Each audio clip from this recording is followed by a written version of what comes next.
বিশ্বজুড়ে ভয়াবহ রূপ নিয়েছে করোনা ভাইরাসের সংক্রমণ। কোভিড-19-এ কমছেই না আক্রান্তের সংখ্যা। বাংলাদেশও এর ভয়াল থাবা থেকে বাদ যায়নি। সংক্রমণের চতুর্থ ধাপে চলছে কমিউনিটি ট্রান্সমিশন।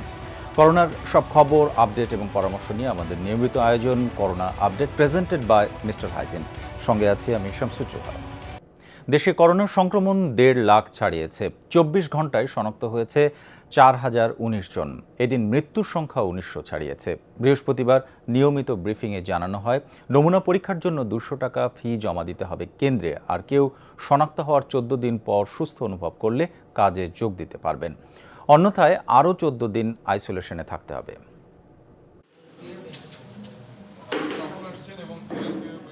18 জুন লক্ষাধিক ছাড়ায় করোনায় আক্রান্তের সংখ্যা। তখন 17 দিনে 50,000 ছাড়ালেও এবার মাত্র 14 দিনে ছাড়ালো 50,000।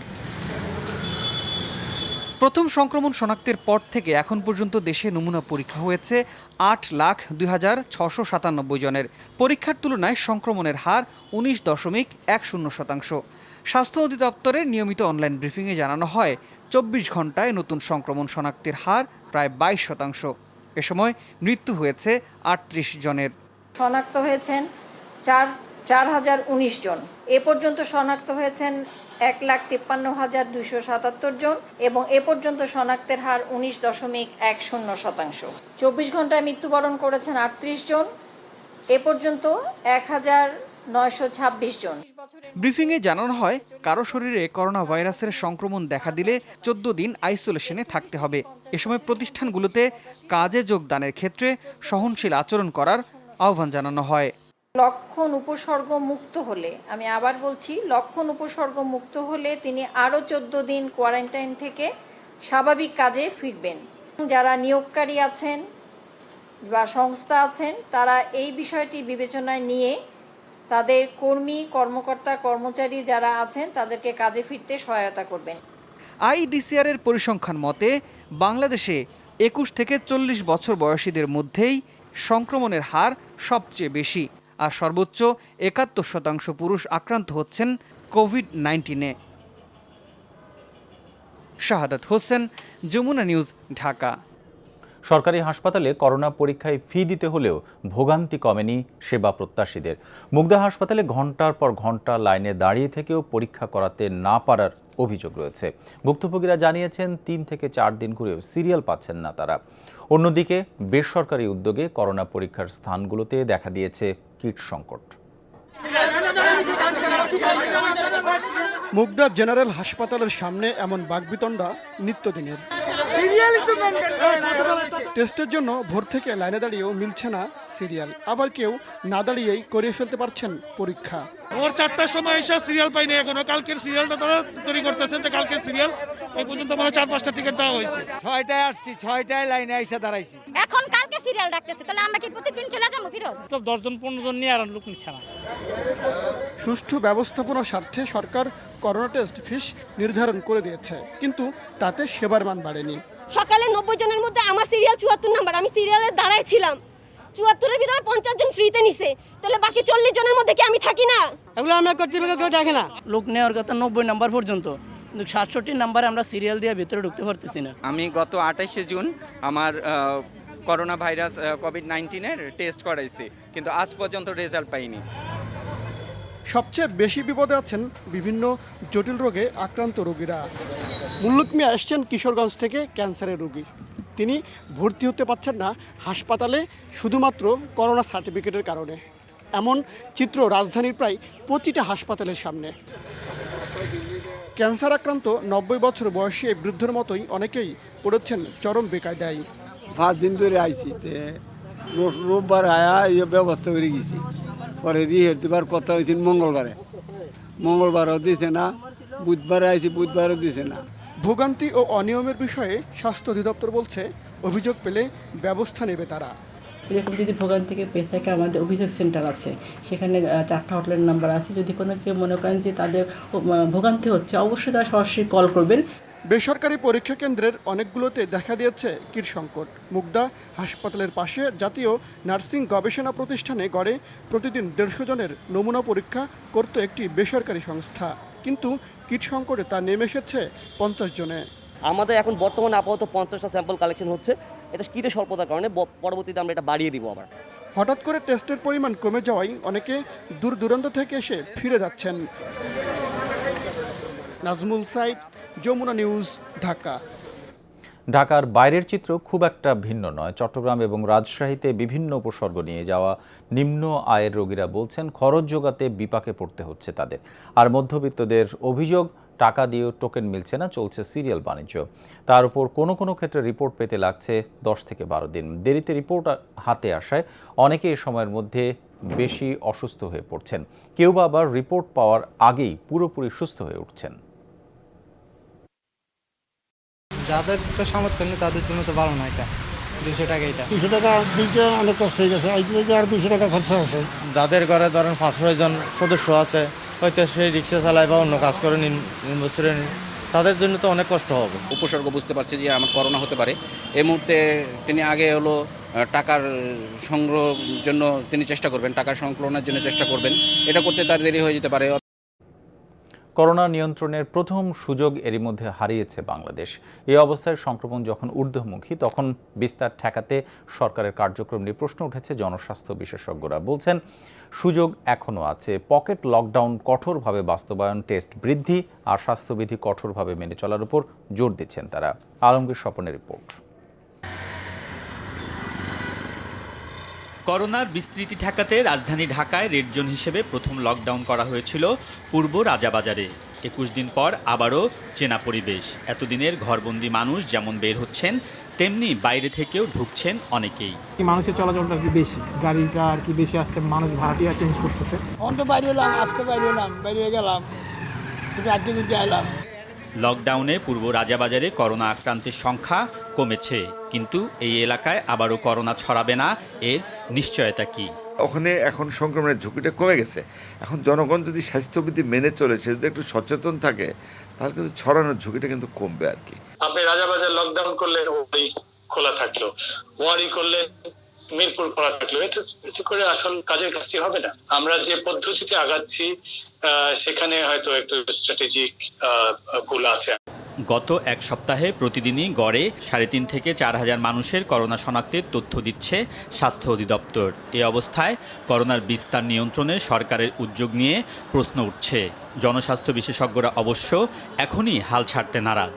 প্রথম ট্রেন আমাদের হাতছাড়া হয়ে গেছে, এখন কিন্তু আমাদের হাতে আর কোনো ট্রেন মিস করার কোনো ধরনের সুযোগ নেই। আমাদেরকে প্রতিটা সেকেন্ড কাজে লাগাতে হবে। সিমটম দেখে আমাদেরকে সাসপেক্ট করতে হবে, সাসপেক্ট দেখে আমাদেরকে আইসোলেট করে ফেলতে হবে। মাস্ক পরবো, আমি সবার সমাবেশ এড়িয়ে চলবো, ভিড়ের মধ্যে যাব না। খালি লকডাউন কাগজ কলমে যেন না হয়, এটা কঠোরভাবে যেন লকডাউনটা আসলে মানা হয় বা জনগণকে মানতে বাধ্য করা হয়। সংক্রমণের ধরন অনুযায়ী জুলাইয়ে আক্রান্তর দিক থেকে কঠিন অবস্থায় থাকবে বাংলাদেশ। এরপর কমতে পারে বলে ধারণা জনস্বাস্থ্য বিশেষজ্ঞদের।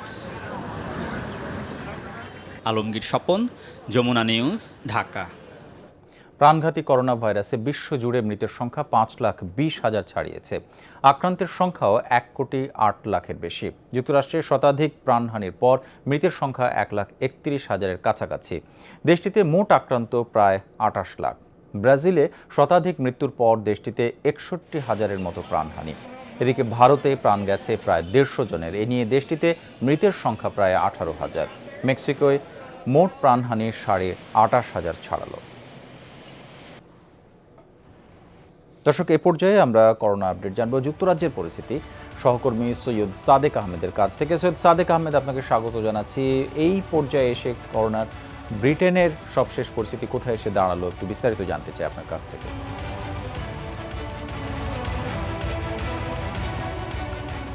ধন্যবাদ জোহা। আমি প্রথমে আজকের সর্বশেষ আপডেটটা জানিয়ে দিচ্ছি। আজকেও গত 24 ঘন্টায় করোনা ভাইরাসের কারণে মৃত্যু হয়েছে 45 জনের এবং তা দাঁড়িয়েছে। এবং আগামী 4 জুলাই থেকে যখন ইংল্যান্ডে সব কিছু খুলবে তখন বাড়ছে নতুন আশঙ্কা। এবং ইতিমধ্যে আপনারা জানেন যে লেস্টারকে দ্বিতীয় দফা লকডাউনে নিয়ে আসা হয়েছে এবং লেস্টারের পরে ব্রাডফোর্ড, বার্নলি সহ রচডেল সহ অনেক অঞ্চলেই আবার নতুন করে লকডাউন আশঙ্কা হওয়ায় খুব লকডাউন দ্বিতীয় দফা লকডাউনের সম্ভাবনা খুবই বেশি। এবং এছাড়াও লন্ডনের কিন্তু লন্ডন পাড়ার অনেক এলাকায় এই লকডাউনের সংখ্যা বৃদ্ধি পাওয়ায় এবং সংক্রমণের সংখ্যা বৃদ্ধি পাওয়ায় এখানেও লকডাউনের অনেক চিন্তা ভাবনা করছে সরকার। তারা বলছেন যে এখনো মহামারী কিন্তু শেষ হয়ে যায়নি, আগামীতে আরো হয়তো 30,000-এর মতো মানুষ এ কারণে মৃত্যু হতে পারে বলে স্বাস্থ্য বিশেষজ্ঞরা জানিয়েছেন। এদিকে আবার আপনারা জানেন যে আগামী সেপ্টেম্বর থেকে ব্রিটেনের স্কুলগুলো খুলে যাচ্ছে, ছাত্রছাত্রীদেরকে স্কুলে আসতে হবে বলে বাধ্যতামূলক বলে দেওয়া হচ্ছে এবং তারা যদি আসে না তাহলে কিন্তু তাদেরকে জরিমানাও করা হতে পারে। বলা হয়েছে নির্দেশনায় বলা হয়েছে যে এখানে ক্লাসে কমপক্ষে যদি 2 জন ধরা পড়ে, করোনা সংক্রমণ ধরা পড়ে, তাদের ক্লাস করোনার উপসর্গ দেখা দিলে ক্লাস সবাইকে হয়তো বন্ধ করে দেওয়া হতে পারে, ক্লাসটি সবাইকে বাড়িতে পাঠিয়ে দেওয়া হতে পারে। এবং তারা কিন্তু বিভিন্ন যে পদক্ষেপ নিয়েছে, পদক্ষেপ বিশেষ করে হচ্ছে যে গ্রুপ করে তারা ক্লাস নেবেন এবং বিভিন্ন সময়ে ক্লাস নেবেন এবং লাঞ্চের সময় যখন তারা সবাই একত্রিত হয়ে লাঞ্চ করতো ওইগুলো আর করা হবে না, সেপারেট করে লাঞ্চ তাদের লাঞ্চে তারা যাবে। এটাই হচ্ছে সব।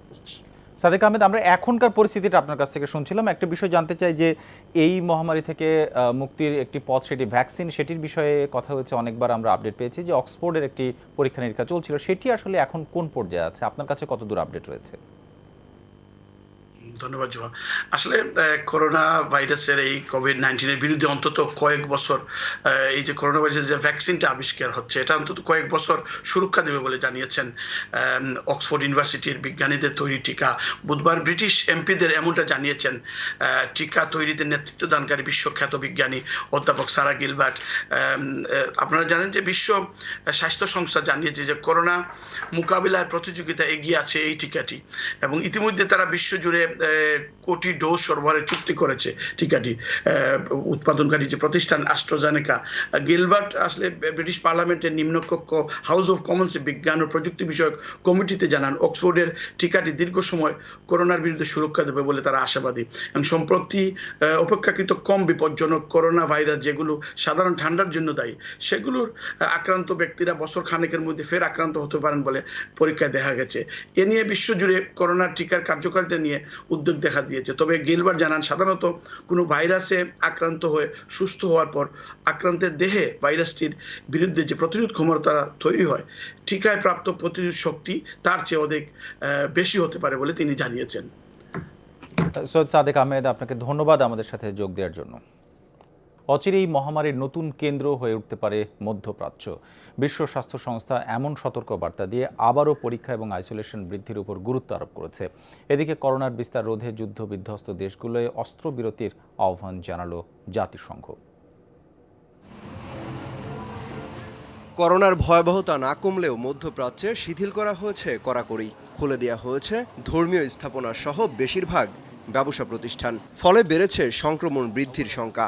বিশ্ব স্বাস্থ্য সংস্থা বলছে অঞ্চলটিতে আক্রান্ত 10 লাখের বেশি, প্রাণহানি 30,000-এর কাছাকাছি, যার 80% পূর্ব ভূমধ্যসাগরীয় অঞ্চলগুলোতে। তাতে প্রকাশ পেয়েছে ডব্লিউএইচওর বিরক্তি। বলছে রেকর্ড সংক্রমণ দেখলেও মানুষের মধ্যে নেই বিন্দুমাত্র সতর্কতা। গেল সপ্তাহে গড়ে প্রতিদিন সংক্রমিত হয়েছে 1,60,000-এর বেশি মানুষ। গত এক মাসে শনাক্ত হয়েছে মোট সংক্রমণের 60%।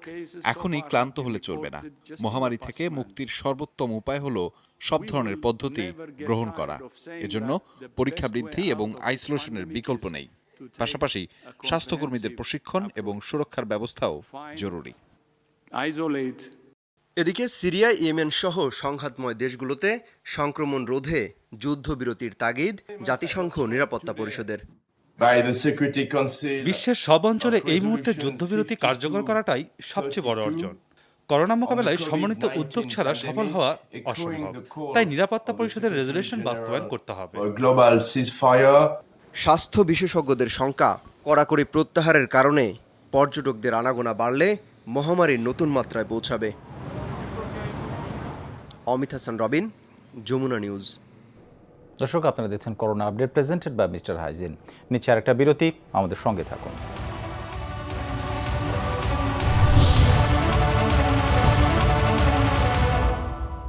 আপনাদের সবাইকে স্বাগত। দেখছেন corona update presented by Mister Hygiene. জ্বর শ্বাসকষ্টে মারা গেছেন রাজশাহী বিশ্ববিদ্যালয়ের ফলিত রসায়ন বিভাগের professor emeritus doctor Fakhrul Islam. সকালে জ্বর ও শ্বাসকষ্ট নিয়ে রাজশাহী মেডিকেল কলেজ হাসপাতালে ভর্তি হন তিনি। দুপুরে সেখানে মারা যান 85 বছর বয়সী এই অধ্যাপক। এদিকে একই উপসর্গ নিয়ে চারঘাট উপজেলার রাসপুর গ্রামের 60 বছর বয়সী রামপদ চিকিৎসাধীন অবস্থায় মারা গেছেন। গতকাল বিকেলে জ্বর শ্বাসকষ্টজনিত সমস্যায় পরিবারের সদস্যরা তাকে হাসপাতালে ভর্তি করেন। রাতেই মারা যান তিনি। চিকিৎসকরা জানিয়েছে মৃতদের নমুনা সংগ্রহ করা হয়েছে।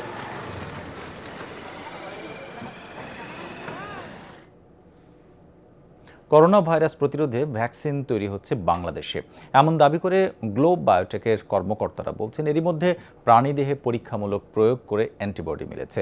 6-7 সপ্তাহ পর পরীক্ষামূলক প্রয়োগের পরিকল্পনা করছেন তারা। বলছেন সরকারের সহযোগিতা পেলে 6 মাসের মধ্যেই বহু কাঙ্ক্ষিত এই ভ্যাকসিন মানুষের কাছে পৌঁছানো সম্ভব। উদ্যোগকে স্বাগত জানালেও বিধি মেনে গবেষণা এবং ট্রায়াল করার তাগিদ দিচ্ছে স্বাস্থ্য অধিদপ্তর। করোনা অদৃশ্য ভাইরাসে সারা পৃথিবীতে মরছে লাখ লাখ মানুষ। বাংলাদেশেও বেড়েই চলেছে সংক্রমণের ভয়াবহতা। টিকা বা ভ্যাকসিনই যে সংকট থেকে বাঁচার একমাত্র সমাধান তাও নিশ্চিত। ভ্যাকসিন আবিষ্কারের চেষ্টা চলছে যুক্তরাষ্ট্র, যুক্তরাজ্য, জার্মানি, চীন ও ভারত সহ বিভিন্ন দেশে। এবার সেই তালিকায় Bangladeshi company globe biotech. 10 June ল্যাবরেটরিতে 3টি খরগোশের দেহে ভ্যাকসিন প্রয়োগ করে তারা। পরবর্তীতে 21 ও 28 জুন আরও 2 দফা প্রয়োগ করে মিলেছে অ্যান্টিবডি। অ্যান্টিবডি টাইটার আমরা পেয়েছি, এই মুহূর্তে আমরা সেটা আসলে ডিসক্লোজ করতে চাচ্ছি না। একটা প্রিলিমিনারি ট্রায়াল আমরা করেছি, যেটা ফুল রেগুলেশন মেনটেন করে। আমাদের একটা রেগুলেটেড অ্যানিম্যাল ট্রায়াল লাগবে। সেই ট্রায়ালের পরে অবশ্যই আমরা এই ডাটা পাবলিকেশন করব এবং পেটেন্ট করব। তারপর বিএমআরসির অনুমোদন নিয়ে মানবদেহে অন্তত 3 দফা করতে হবে পরীক্ষামূলক প্রয়োগ। সেটা সফল হলে ঔষধ প্রশাসন অধিদপ্তরের অনুমোদন ও তৃতীয় পক্ষ বা সিআরও পরীক্ষা। 6 থেকে 8 সপ্তাহ লাগবে আমাদের একটা রেগুলেটেড ট্রায়াল করে বিএমআরসিতে এথিক্যাল অ্যাপ্রুভালের জন্য দিতে। এখন এটা ডিপেন্ড করতেছে বিএমআরসি আমাকে কতদিনে অ্যাপ্রুভাল দিবে। সেটা অ্যাপ্রুভাল দিলে থার্ড পার্টি একটা সিআরও সেই ট্রায়ালটা করবে। এরপরে আসতেছে আমাদের ডিজিডিএ মার্কেট অথরাইজেশন আমাদেরকে কত দ্রুত দিবে। তো এই এতগুলো প্যারামিটার কিন্তু আমাদের কন্ট্রোলে নাই। তাহলে এখনই এটাকে কেন আবিষ্কার বলছে বায়োটেক? যুক্তরাষ্ট্রের মডার্নার কথা জানেন আপনারা, যুক্তরাজ্যের ডক্টর সারা গিলবার্টের কথা জানেন আপনারা, চায়নার সিনোভ্যাকের কথা জানেন, কানসিনোর কথা জানেন, ইনোভায়ের কথা জানেন।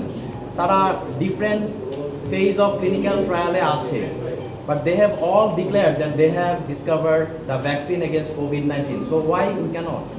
উদ্যোক্তাদের আশা সর্বোচ্চ সহযোগিতা করবে সরকার, তবে প্রোটোকল মেনে কাজ করার পরামর্শ স্বাস্থ্য অধিদপ্তরের। মানুষের বডিতে ফুস করার উপযোগী করতে হলে আমাকে আরও 6 থেকে 7 মাস কাজ করতে হবে। এই ভ্যাকসিনের ব্যাপারটা আমার মনে হয় সরকার নিজে ট্যাকেল করতে পারে, কারণ এটা শুধু স্বার্থ শুধু গ্লোবাল না, এটা আমাদের বাংলাদেশের জনগণের সাধুবাদ জানাচ্ছে তাদের উদ্যোগটাকে। যদি পাকিস্তানের মেসেজ আসে, অনুমোদনের একটা প্রক্রিয়া আছে, পদ্ধতিগতভাবে আমাদের যে প্রক্রিয়া সেটার মাধ্যমে যাওয়ার পরে তারপর ওনাদের বিষয়টা সেটা কি করা হবে সেটা সরকার দেখবে। ভ্যাকসিন ছাড়াও কিট নিয়ে কাজ করছে বাংলাদেশি এই কোম্পানিটি। মাহফুজ মিশু, যমুনা নিউজ, ঢাকা। যেসব এলাকায় বেশি করোনা আক্রান্ত রোগী পাওয়া যাবে স্বাস্থ্য মন্ত্রণালয়ের নির্দেশনা অনুযায়ী সেই সব এলাকা পর্যায়ক্রমে লকডাউন করা হবে। আবারও একথা বলেছেন স্থানীয় সরকার মন্ত্রী তাজুল ইসলাম। সকালে আধুনিক খাদ্য পরীক্ষাগারে উদ্বোধন অনুষ্ঠানে তিনি একথা বলেন জোন ভিত্তিক লকডাউনে কিছু সফলতা মিলেছে। একই অনুষ্ঠানে ঢাকা দক্ষিণ সিটির মেয়র জানান সরকারি খাদ্য নিয়ন্ত্রণ সংস্থার সাথে যৌথভাবে কাজ করবে নতুন এই পরীক্ষাগারটি।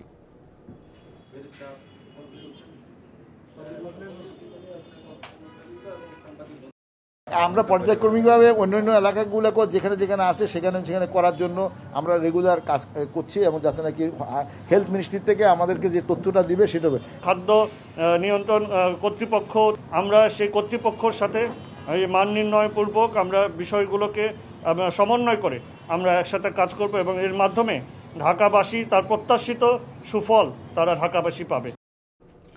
করোনা পরিস্থিতিতে ভালো নেই আইনজীবীরা, বিশেষ করে এই পেশার জুনিয়র এবং শিক্ষানবিশরা আছেন চরম আর্থিক দুরবস্থায়।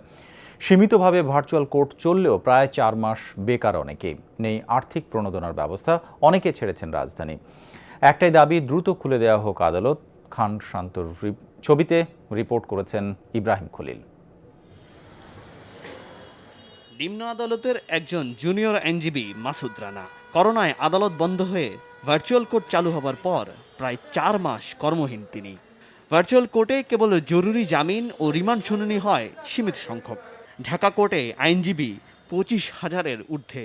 প্র্যাকটিস না থাকায় মাসুদের মতো কর্মহীন অনেক জুনিয়র ও শিক্ষানবিশ ঋণের জন্য আবেদন করেছেন, কিন্তু ঢাকা বার থেকে পাওয়া যাবে নামকাওয়াস্তে 10,000 টাকা। বিগত 4 মাস যাবৎ আমরা বেকার অবস্থায়, আইনজীবীরা আমরা যারা জুনিয়র আছি তারা বেকার অবস্থায় রয়েছি। জুনিয়র আইনজীবী আমরা যারা আছি, আমরা আসলে ভার্চুয়াল কোর্টে আমাদের মামলা নেই। ভার্চুয়াল কোর্ট হলে আমরা আসলে চলতে পারবো না। ঢাকা বার বলছে ভার্চুয়াল কোর্ট আইনজীবীদের মধ্যে চরম অসন্তোষ ও ক্ষোভ সৃষ্টি করেছে। আইনজীবীদের দুর্দশা কমাতে ইতিমধ্যে আদালত খুলে দেওয়ার জন্য আবেদন করেছেন তারা। অধিকাংশ আইনজীবী তার চেম্বারে আসতে পারছে না, অনেকে বাংলাদেশে বিভিন্ন অঞ্চল অবস্থান করছে, অর্থাৎ তার পেশা থেকে বিচ্ছিন্ন হয়ে পড়েছে। চিরচেনা কর্মচঞ্চল হাইকোর্টেরও একই অবস্থা। আইনজীবীরা জানান, অর্থের অভাবে ঢাকা ছেড়েছেন অনেক জুনিয়র আইনজীবী ও কর্মচারীরা। বেতন ভাড়া না দিতে পারায় চেম্বার ছেড়েছেন অনেকে। আমাদের অনেক আইনজীবী জুনিয়র ভাই বোনেরা আপনার অলরেডি ঢাকা ছেড়ে দিয়েছে, তারা গ্রামের বাড়ি চলে গিয়েছে। আমরা আমাদের কথাও যদি বলি, আমরা অনেকেই চেম্বার সামলাতে না পারে, চেম্বারে খরচ পোষাতে না পারে চেম্বার ছেড়ে দিয়েছি। তারপরে স্টাফ যারা ছিল তাদের সবাইকে আমরা ঢাকার বাইরে গ্রামে পাঠিয়ে দিয়েছি। দুর্দশা লাঘবে বার কাউন্সিল, সুপ্রিম কোর্ট সহ সব জেলা বারগুলো এবছরের ফি মওকুফের পাশাপাশি এককালীন ঋণের হার বাড়ানোর আহ্বান জানিয়েছেন। চলতি বছরের সব ধরনের fee Bangladesh bar council, supreme court বা জেলা বারগুলো এটি মওকুফ করতে হবে এবং তাদের যে প্রভিডেন্ট ফান্ড, বেনিফিট ফান্ড ওনারা কিন্তু চাঁদা দিয়ে থাকেন, সেখান থেকে একটি অংশ এককালীন সহায়তা হিসাবে সকল আইনজীবীকে দেওয়া উচিত। তবে অধিকাংশ আইনজীবী স্বাস্থ্যবিধি মেনে দ্রুত আদালত খুলে দেওয়ার পক্ষে। Ibrahim Khalil, Jamuna news, Dhaka. Coronavirus অত্যন্ত ছোঁয়াচ্ছে বলে জনসমাগমে তা ছড়ানোর ঝুঁকিও সবচেয়ে বেশি। ফলে কোরবানির পশুর হাটের মতো স্থানে যাওয়ার ঝুঁকিতে অনেকেই যেতে চাইবেন না। তাই এবার বেশ বড় পরিসরে কোরবানির পশু কেনাবেচার প্রস্তুতি নিতে শুরু করেছে অনলাইন মার্কেটপ্লেসগুলো। কেনাবেচার পাশাপাশি থাকবে মাংস প্রক্রিয়াকরণ এবং বিতরণের ব্যবস্থাও। প্রতি বছর রোজার ঈদের পরপরই দেশের গরু ছাগলের খামারগুলো সরব হয়ে ওঠে। ব্যাপারীরা গ্রামাঞ্চলে বাড়ি বাড়ি গিয়ে কোরবানির পশু সংগ্রহ করেন। বলা যায় ঈদুল আজহার মাসখানেক আগেই গৃহস্থ বাড়ি আর খামারগুলোয় গরু ছাগল কেনার ধুম পড়ে। কিন্তু এবার করোনা ভাইরাসের প্রাদুর্ভাবে বদলে গেছে সেই চিত্র। নেই ব্যাপারীদের আনাগোনা। অন্যদিকে স্বাস্থ্য ঝুঁকি নিয়ে হাটে গরু আনতে চান না খামারিরাও। এই ভাইরাসের আশঙ্কায় কেউ আসবে না, সেক্ষেত্রে আমি তো হাটে নিতে পারতেছি না। ঢাকায় যে নিয়ে যাবো, কি বিক্রি হবে কি হবে না এখনো আমরা বুঝতে পারতেছি না। আমরা যে এখান থেকে ঢাকা বা চিটাগং গরুগুলা পাঠাবো, সেই সমস্যাটাও আমাদের মাঝে এখনো আছে। করোনা ভাইরাসের প্রাদুর্ভাব কমবে তেমন আভাস মিলছে না। হাটের ভিড় এড়াতে অনলাইনে পশু কেনায় মানুষের আগ্রহ বাড়বে, এমন ধারণা থেকেই এবার বেশ বড় পরিসরে কোরবানির পশু বেচা কেনার প্রস্তুতি নিচ্ছে অনলাইন মার্কেটপ্লেসগুলো। প্রতিটা গরুর কয়েক অ্যাঙ্গেল থেকে আমরা ছবি তুলেছি, যাতে করে কাস্টমাররা তা অনলাইনে ছবি দেখে সেই জিনিসটি অনুধাবন করতে পারে। এবং আমরা ডেসক্রিপশনে বলে দিয়েছি এটা লাইভ ওয়েট কত। প্রত্যেকটি গরুই যদি কাস্টমার চায় তার বাসায় কোরবানির আগে পৌঁছে দেওয়া হবে। আর যদি কাস্টমার চায় যে না আমাকে কমপ্লিট ফুল প্রসেস করে দিন, তাহলেও আমরা সেটি এবার করছি। ক্রেতা চাইলে ভাগাভাগি করেও কোরবানির পশু দিতে পারেন। অনলাইন মার্কেটপ্লেসে সে ব্যবস্থা করে দিচ্ছেন ব্যবসায়ীরা। কেউ হয়তো বা 2 ভাগ নিতে চায়, কেউ বা 1 ভাগ নিতে চায়। এরকম 7 জন অংশীদার হলে আমরা আমাদেরকে এখান থেকে একটা গরু তাদের কাছে সেল করবো। তো ওই গরুটা আমরা এখান থেকে কেটে কষাই দিয়ে একদম ইসলামী শরিয়া মোতাবেক কেটে সুন্দরভাবে স্বাস্থ্যসম্মত প্যাকেটজাত করে তার বাড়িতে পৌঁছায় দেবো। কোনো ক্রেতা অনলাইনে গরু পছন্দ করার পর ডেবিট বা ক্রেডিট কার্ডে মূল্য পরিশোধ করতে পারবেন। এছাড়া মোবাইল ফিনান্সিয়াল সার্ভিস বা বিভিন্ন আউটলেটেও মূল্য পরিশোধ করার সুযোগ থাকবে। আমাদের নিজস্ব পেমেন্ট গেটওয়ে আছে। পেমেন্ট গেটওয়ের মাধ্যমে তারা ব্যাংকিং করতে পারবে, কার্ডের মাধ্যমে পেমেন্ট করতে পারবে। ক্রেতা যখন পণ্য পছন্দ করবে তাকে একটা টোকেন মানি প্রদান করতে হবে। যে বিগ অ্যামাউন্ট হইলে একটা চ্যালেঞ্জ থেকে যায়, তাই না? সে কীভাবে মোবাইল মানি করতে পারবে। সেক্ষেত্রে মনে করেন ফেজ 1-এ কিছু টাকা দিল, ফেজ 2-তে আরও কিছু টাকা দিল, ধাপ বাই ধাপ পেমেন্ট করতে পারবে। ইতিমধ্যে রাজধানীর 2 সিটি কর্পোরেশনে 24টি কোরবানি পশুর হাট বসানোর তালিকা চূড়ান্ত করা হয়েছে। অন্যদিকে অনলাইন পেজের মাধ্যমে খামারিদের গরু বিক্রি করে দেওয়ার উদ্যোগ নিচ্ছে প্রাণী সম্পদ মন্ত্রণালয়। মাসুদুজ্জামান রবিন, যমুনা নিউজ, ঢাকা। দেখছেন corona update presented by Mister Hygiene. নিচে আরও একটা বিরতি, আমাদের সঙ্গে থাকুন, একটু পরে ফিরছি।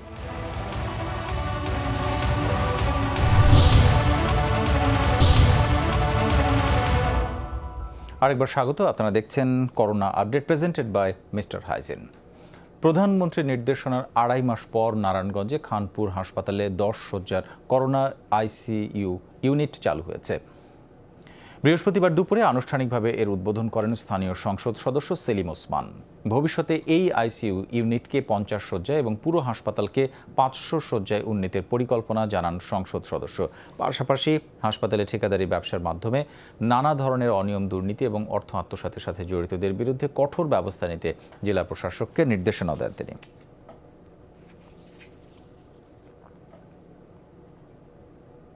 নরসিংদীতে রেড জোন হিসেবে লকডাউনে থাকা মাধবদী পৌরসভার 2টি ওয়ার্ডকে ইয়েলো জোন হিসেবে ঘোষণা করেছে জেলা প্রশাসন।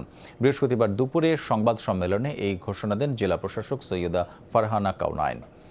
এর আগে তিনি লকডাউনে থাকা মাধবদী পৌরসভার 4 ও 5 নম্বর ওয়ার্ডে সুস্থ হয়ে যাওয়া করোনা আক্রান্তদের বাড়ি বাড়ি গিয়ে খোঁজখবর নেন এবং তাদের মাঝে জেলা প্রশাসনের পক্ষ থেকে বিভিন্ন উপহার সামগ্রী তুলে দেন। গত 11 জুন থেকে করোনা আক্রান্তের দিক থেকে অধিক ঝুঁকিপূর্ণ হয় মাধবদী পৌরসভার 4 ও 5 নম্বর ওয়ার্ড দুইটিকে লকডাউন করে জেলা প্রশাসন।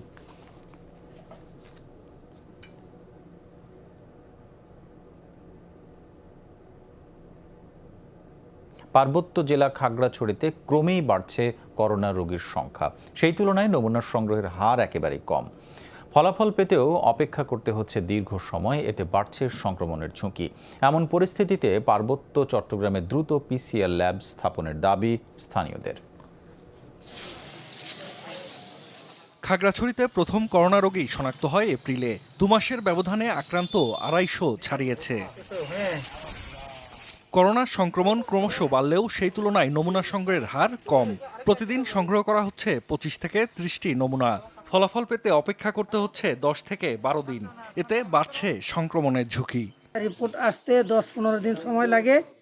এই 10-15 দিন আমাদের কষ্ট হয় এবং ভয়ে আতঙ্কে থাকি। 24 ঘন্টায় না হোক 48 ঘন্টার মধ্যে যদি প্রতিবেদনটা চলে আসে, রিপোর্টটা যদি চলে আসে, পজিটিভ হোক নেগেটিভ হোক, একটা কিছু অ্যাকশন নেওয়ার বা ব্যবস্থা নেওয়ার একটা সুযোগ থাকে। রেজাল্ট আসতে 10 থেকে 12 দিন সময় লাগে। এ সময়ে ওই সমস্ত লোকজন তারা পারিবারিকভাবে এবং সামাজিকভাবে কিন্তু দূরত্ব মেনটেন করা হচ্ছে না, মিশে যাচ্ছে।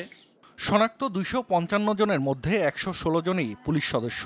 নমুনা পরীক্ষার ফলাফল দ্রুত পেলে সংক্রমণের এই হার কমবে বলে মনে করেন পুলিশ সুপার। নমুনা টেস্টগুলোর ফলাফলটা যদি আমরা দ্রুত পাই তাহলে দ্রুত ব্যবস্থা নেওয়া যায়। আর দ্রুত ব্যবস্থা নেওয়াটাই হচ্ছে আইসোলেশন করা, কোয়ারেন্টাইনে রাখা এবং আইসোলেট করে তাকে যত আমরা তাড়াতাড়ি নিতে পারি, আপনি জানেন রোগের প্রাদুর্ভাব থেকে মুক্ত থাকতে পারে। খাগড়াছড়ি থেকে সংগ্রহ করা নমুনা পরীক্ষার জন্য পাঠানো হয় চট্টগ্রামের পিসিআর ল্যাবে। জনবল ও ল্যাব সংকটে নমুনা পরীক্ষার ফলাফল পেতে বেশি সময় লাগে বলছেন সিভিল সার্জন। আরও যদি পিসিআর ল্যাব বাড়ানো হয়, যেমন চট্টগ্রাম মেডিকেল কলেজে হওয়ার কথাবার্তা চলছে, এটা যদি চালু হয় আরও কিছু কমতে পারে। মহামারী মোকাবেলায় পার্বত্য চট্টগ্রামে একটি পিসিআর ল্যাব স্থাপনের দাবি স্থানীয়দের। রাঙামাটিতে একটি মেডিকেল কলেজ রয়েছে, সেখানে যদি করোনা ভাইরাসের পরীক্ষা করা যেত তাহলে 3 পার্বত্য জেলার ক্ষেত্রে রেজাল্ট পেতে অনেক সহজ হবে বলে যেটা আমরা মনে করি। খাগড়াছড়িতে করোনা রোগীদের চিকিৎসা দেয়া হচ্ছে সরকারি হাসপাতালগুলোয়। পিসিআর ল্যাবের সাথে আইসিইউ ইউনিটের দাবি দীর্ঘদিনের। Zahid Hasan, Jamuna news. Coronavirus নাকি গরিব মানুষকে ধরে না। দেশের খেটে খাওয়া অনেক মানুষের মুখে মুখে ঘুরছে এমন কথা। অজ পাড়াগ্রাম থেকে খোদ রাজধানীতে কেন সবার মুখে এমন আত্মবিশ্বাসের বাণী? বাস্তবতা আসলে ভিন্ন। বিশেষজ্ঞ চিকিৎসকরা বলছেন কোনো ভাইরাসই ধনী গরিব চেনে না। মনিরুল ইসলামের রিপোর্ট। করোনা বেশিরভাগ হইতেছে ভাই কোটিপতিদের, যারা টাকা পয়সার অভাব নাই হাতেরই হইতেছে। গরিব মানুষের কয়জনের হইতেছে? গরিব মানুষের তো দেখি কমই হয়, বড় লোকেরাই বেশি হয় দেখি। কি রাজধানী কি গ্রামগঞ্জ, সবখানে এখন এই আলাপ। গরিবদের করোনা হয় না? যারা বড় মানুষ এরা তো 5 তলা 7 তলা আমার ধার দিয়ে হাঁটে না, দূরে থাকে। আর আমরা আপনার গায়ের লগে ভাজিয়া ডলা খাই, গসা খাই, রোগ আলার লগেও খাই, বের রোগ আলার লগেও খাই। মানে আল্লাহ তো আমাকে ভালোই রাখছে। রিক্সা চালাইতে আমাকে গায়ে একটু শক্তি বেশি আছে, এই কারণে ভাইরাস আমাকে দূরে সরে যায়। ভাইরাসকে আর বড় লোক আর গরিব চিনে? এই ভাইরাসটাই বড় লোকের হইতাছে রে ভাই। কোত্থেকে পাইছেন এটা? এইটাই তো খবরের, এইটাই তো মনে করেন লোকজন সবাই কইতাছে। দেশে করোনা ভাইরাসে আক্রান্ত 1.5 লাখের মতো, প্রাণহানি প্রায় 1900। এর মধ্যে কতজন সচ্ছল বা অসচ্ছল তার কোনো পরিসংখ্যান নেই। টাকা খরচ করেও চিকিৎসা পেতে হিমশিম খাচ্ছেন বিত্তবানরা। তাই খেটে খাওয়াদের ভালো চিকিৎসা অনেকটাই দুরাশা। পাশাপাশি স্বাস্থ্যবিধি মানা বা ভালো খাবার জোগাড়ও সহজ ধনীদের জন্য। অন্যদিকে নানামুখী সংকটে গেড়াকলে নিম্ন আয়ের মানুষ। কাম কাজ হয় না, খাইতে খাইতে ঘর ভাড়া দিতে হয়, ঘর ভাড়া ছাড়ে না। রোদে বেশি পুরি হয়েছে, আল্লাহ পাক রব্বুল আলামিন স্বয়ং আমাকে মুখের দিকে তাকাইছে। তারপরও রোগ বা মৃত্যু ভয় আছে সবার মধ্যে। যে যেভাবে পারছেন চেষ্টা করছেন সাবধান থাকার। আল্লাহ কারে দেয় এটা বলা যায় না, বড় লোক আর গরিব নাই। আমরা ভালো আছি, সতর্ক চলতেছি, আমাদের কোনো সমস্যা নাই। বিশেষজ্ঞ চিকিৎসকরা বলছেন, যারা কায়িক পরিশ্রম বেশি করেন তাদের রোগ প্রতিরোধ ক্ষমতাও বেশি। কিন্তু এখন প্রেক্ষাপট ভিন্ন। তাদের প্রাকৃতিক রোগ প্রতিরোধ ক্ষমতা অর্থাৎ ইনেট ইমিউনিটি বেশি। তবে এ নিয়ে আত্মতুষ্টিতে থাকার কোনো যুক্তি নেই। সবাইকে স্বাস্থ্যবিধি মেনে চলা উচিত। একটা কথা সত্যি, করোনা দুর্যোগ সমাজের নানা অসঙ্গতি, বৈষম্য দেখিয়ে দিয়েছে চোখে আঙ্গুল দিয়ে। মনিরুল ইসলাম, যমুনা নিউজ, ঢাকা। রাষ্ট্রপতি এবং প্রধানমন্ত্রীর নির্বাহী আদেশে স্থায়ী নিয়োগের আবেদন জানিয়েছেন স্বেচ্ছাশ্রমের মাধ্যমে করোনার নমুনা সংগ্রহ এবং পরীক্ষার কাজে নিয়োজিত মেডিকেল টেকনোলজিস্টরা। বৃহস্পতিবার সকালে এই দাবিতে মহাখালী স্বাস্থ্য অধিদপ্তরের সামনে মানববন্ধন করেন তারা। বলেন, যখন সব স্তরের স্বাস্থ্যকর্মীরা সেবাদানে অনীহা প্রকাশ করছিল, তখনও জীবনের ঝুঁকি নিয়ে করোনা রোগীদের নমুনা সংগ্রহ করেছেন তারা। ছিলেন জনগণ আর সরকারের পাশে। অথচ নিয়োগ দেওয়া হয়েছে মাত্র 145 জন টেকনোলজিস্টকে।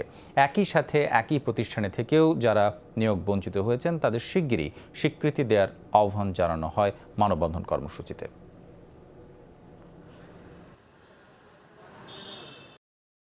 যারা এই কোভিড যুদ্ধে কোনো রকম কোনো কিছু চিন্তা না করে কাজ করে গেছে, শুরু থেকে কাজ করেছি, তাদেরকে অগ্রাধিকার ভিত্তিতে আমাদেরকে রাষ্ট্র সম্মান দেওয়া হোক। সারা বাংলাদেশে প্রায় 300 জন মেডিকেল টেকনোলজি আছে। বিভিন্ন সরকারি হসপিটাল, বিভিন্ন প্রতিষ্ঠানে কোভিড নিয়ে কাজ করেছে শুরু থেকে। এপ্রিল মাস থেকে তারা কাজ করতেছে, কিন্তু সময় মতো লিস্ট স্বাস্থ্য দপ্তর না পাঠানোর কারণে আমরা আজকে বঞ্চিত। জননেত্রী শেখ হাসিনার কাছে আমাদের আবেদন থাকবে, আমরা যারা ফ্রন্টলাইনের যুদ্ধে, আমরা যারা স্বেচ্ছাসেবক হিসাবে আছি, তাদেরকে যেন নির্বাহী আদেশের ভিত্তিতে আমাদেরকে নিয়োগ দেওয়ার ব্যবস্থা করেন। করোনা দুর্যোগে অনেকেই বাধ্য হচ্ছেন পেশা পরিবর্তনে। তারপরও সংসার চালাতে হিমশিম অবস্থা। মহামারীর কারণে বিয়ে শাদী সহ বিভিন্ন সামাজিক আচার অনুষ্ঠানের পরিসর কমায় বিপাকে ডেকোরেটর এবং জুয়েলারি সহ সংশ্লিষ্ট পেশার মানুষরা। জীবিকার তাগিদে অনেকেই ছাড়ছেন দীর্ঘদিনের পেশা।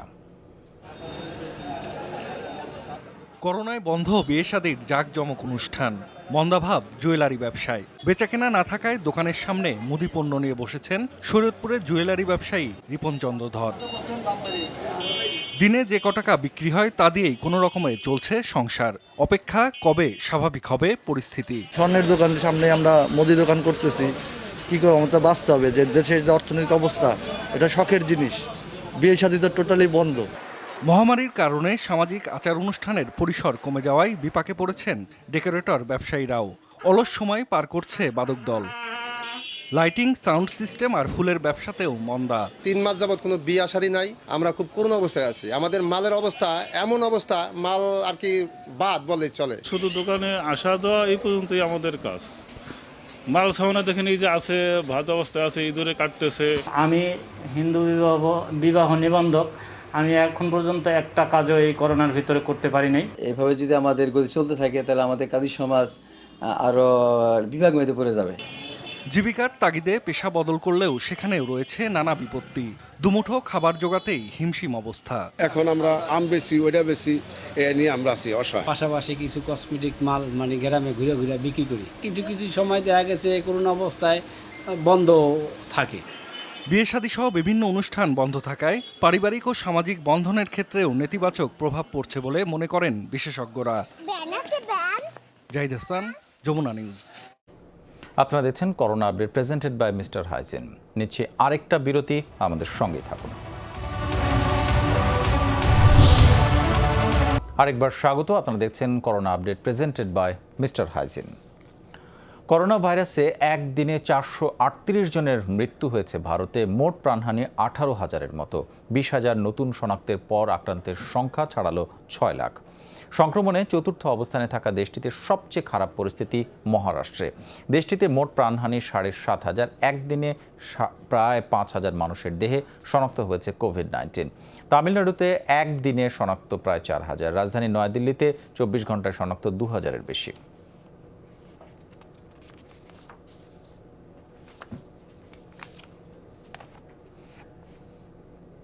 দর্শক, করোনা পরিস্থিতি নিয়ে এবার আলোচনার জন্য আমরা সরাসরি রাশিয়া থেকে আমাদের সাথে যোগ দিচ্ছেন চিকিৎসক মোহাম্মদ সাইফুল আলম। ডাক্তার সাইফুল আলম, আপনাকে স্বাগত জানাচ্ছি আমাদের করোনা আপডেটে। জানতে চাই প্রথমে, রাশিয়ায় এখন এই পরিস্থিতিতে এসে আসলে করোনার সেখানকার প্রাদুর্ভাবের অবস্থাটা কোন পর্যায়ে রয়েছে? একই সাথে বিশ্বের বিভিন্ন দেশে যেটি বলা হচ্ছে যে করোনার সেকেন্ড ওয়েভ, দ্বিতীয়বার আবার দেখা দেওয়ার শঙ্কা, সেটি বিষয়ে আপনার মতামতটা কি আসলে? ধন্যবাদ আপনাকে। রাশিয়াতে এখন জীবনযাপন প্রায় স্বাভাবিকের মতো হয়ে এসেছে। যদিও প্রতিদিন 6 থেকে 7,000 করে করোনা রোগীর সংখ্যা পাওয়া যাচ্ছে, তবুও এখানে করোনার সুস্থের হারটা অনেক বেশি। তাই এখন সবাই প্রায় স্বাভাবিক জীবনে ফিরে গিয়েছেন। তবে রাশিয়ার স্বাস্থ্যমন্ত্রী গত সপ্তাহের এক বিবৃতিতে বলেছেন যে অন্যান্য দেশের মতো রাশিয়াতেও সেকেন্ড ওয়েভের সম্ভাবনা রয়েছে। এর জন্য রাশিয়ান নাগরিক যারা এখন বাইরে আছেন বা যারা রাশিয়াতে কাজ করত, যারা ছুটিতে দেশে ফিরে গিয়েছেন, তাদেরকে না আসার জন্য আহ্বান জানিয়েছেন। এবং রাশিয়ান পুতিন সরকার অগাস্টের 1 তারিখ পর্যন্ত সকল ধরনের আন্তর্জাতিক যোগাযোগ বন্ধ করে দিয়েছে, যাতে করোনা সেকেন্ড টাইম আর না হতে পারে। এছাড়া আপনাদের একটি তথ্য দিয়ে রাখতে পারি, সেটা হচ্ছে আজ পর্যন্ত করোনায় আক্রান্তের সংখ্যা 6,60,000 এবং এর মধ্যে সুস্থ হয়ে বাসায় ফিরেছেন 4,28,000 এবং মারা গিয়েছেন 9,600 জন। তো মৃত্যুর হারটা এখানে খুবই কম। তবে এর মৃত্যুর হার কম হলেও চিকিৎসক কর্মী যারা আছেন, প্রায় 500 চিকিৎসক কর্মী মারা গিয়েছেন এই কোভিড-19-এ। আপনি বলছেন যে 500 প্রায় চিকিৎসক এবং কর্মী মারা গেছেন। এছাড়াও আর একজন চিকিৎসক হিসেবে আপনি যখন এই কাজটি করতে যাচ্ছেন এবং অন্যরা করছেন, আপনার পর্যবেক্ষণ কি ধরনের চ্যালেঞ্জের মুখোমুখি হতে হচ্ছে আসলে? দেখুন, শুরুতে রাশিয়া খুব ভালো পদক্ষেপ নিয়েছিল। শুরুতে তারা অসংখ্য অস্থায়ী হসপিটাল তৈরি করেছিল, তাদের পর্যাপ্ত পরিমাণ পিপিই ছিল এবং তাদের টেস্ট কিটও ছিল অনেক। এখন পর্যন্ত রাশিয়া অলরেডি 20 মিলিয়নের মতো টেস্ট করিয়েছে। কিন্তু হঠাৎ করে যখন মার্চের শেষের দিকে করোনা হঠাৎ করে বেড়ে যায়, মহামারী আকার ধারণ করে, তখনই পিপিএ, ওষুধ এবং অন্যান্য চিকিৎসা সরঞ্জাম যেগুলো, সেগুলো সংকট পড়ে এবং দেখা দেয় চিকিৎসকদের সংকট। তখন রাশিয়া মস্কোর মেয়র, যারা আমরা শিক্ষার্থী ছিলাম, 3rd ইয়ার 4th ইয়ার বা 5th ইয়ারে যারা মেডিকেলে পড়াশোনা করছেন, তাদের আহ্বান জানানো হয় ভলেন্টিয়ার হিসেবে কাজ করতে।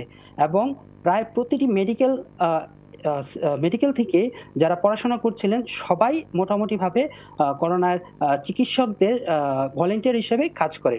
তো তার ভলেন্টিয়াররা বেশ ভালো একটা সাপোর্ট দেয়, যেহেতু মহামারী আকার ধারণ করে চিকিৎসক সংকটে পড়েছিল তারা। তবে এখন অবস্থা কিছুটা ভালো, যেহেতু আপনারা জানেন অলরেডি আবিফাবিন নামে একটি অ্যান্টিভাইরাল ওষুধ তারা তৈরি করেছেন, যেটা খুব ভালোভাবে ফল দিচ্ছে। 7 থেকে 9 দিনের মধ্যে সুস্থ হয়ে রোগী ফিরে যাচ্ছে।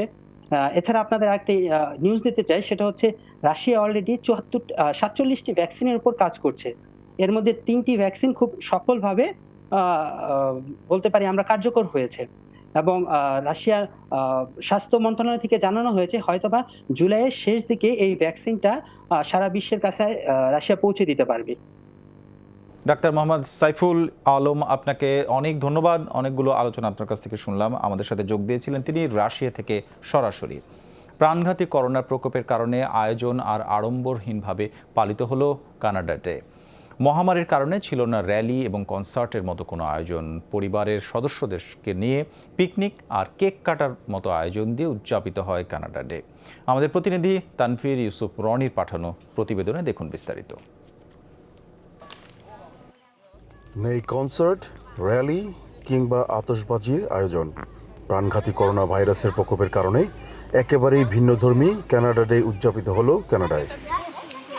করোনার কারণে কানাডা ডের সব আয়োজনই ছিল ঘরোয়া। পরিবারের সদস্যদের সাথে সাক্ষাৎ আর পিকনিকের আয়োজনে দিনটির আয়োজন ভাগাভাগি করেন কানাডাবাসী।